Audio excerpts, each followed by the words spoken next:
नमस्कार दर्शक बंधु आपण मन को आम चैनल स्वागत।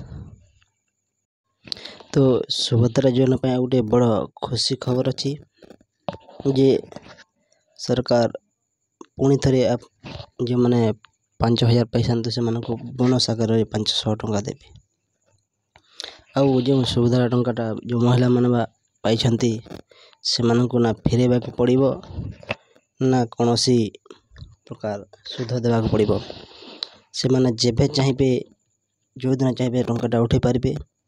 आ बहुत गुजब हो टंका जदि न उठेबे सुभद्रा टंकाटा सेटा पुणी सरकार नहीं जीवे सेमती किछि नहीं।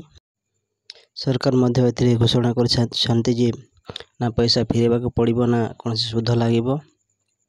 तो आपण माने जेबे चाहिए जमीती चाहिए आपण माने पैसाटा उठे पारे। तो देखते गोटे आर्टिकल अच्छी जे जो मैंने पैसा को डिजिटली ट्रांजेक्शन करेंगे से 500 टंका एक्स्ट्रा बोनस आकार दिज्व। देखते ये सुभद्रा योजनार मिली 500 टंका बोनस शुक्रवार उपमुख्यमंत्री प्रभाती परिड़ा यह कहते आज गणमाध्यम को एक स्वतंत्र साक्षात्कार दे प्रभाती परिड़ा कहते जो महिला माने सुभद्रा अर्थ राशि को डिजिटली व्यवहार करेंगे से मानू यही बोनस मिल सुभद्रा टंका जो माने डिजिटली फोन पे किंबा गूगल पे किंबा जेकोसी पेटीएम विभिन्न प्रकार डिजिटल माध्यम से माने कारोबार करेंगे तो से मानू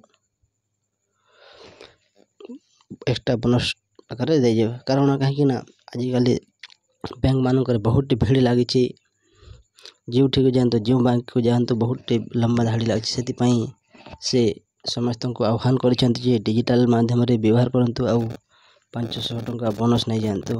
तो यहाँ गोटे बहुत बड़ पदक्षेप आगर सरकार कहते डिजिटल जो मैंने ट्रांजेक्शनटा करेंगे से बोनस आकार 500 टंका एक्स्ट्रा दिज्व। तो देखो पूरा ये साफ साफ लिखाई ये पेपरटा आप देखिपारे। यहाँ समाज पेपर रो गोटे आर्टिकल अच्छी जो आपण मैंने क्लियरली मेंशन कर सुभद्रा को नहीं आसला खुशी खबर जानतु केमिति खर्च कले मिलबा आ 500 टंका बोनस उपमुख्यमंत्री। तो एठारे पूरापूरी भाव से दर्शाई जे समस्त को आह्वान करुँचे समय डिजिटल कारोबार करूँ बैंक को जाकि अजथारे ढाड़ी लगतु ना निजे निज मोबाइल उपयोग करके से पैसाटा उठे उठे पारे। आठी कौन गुजबर शिकार हूँ ना जे पैसाटा न उठिले यहाँ चलीज से मैंने आपण इच्छा मुताबिक जेबे चाहिए करेंगे। वीडियो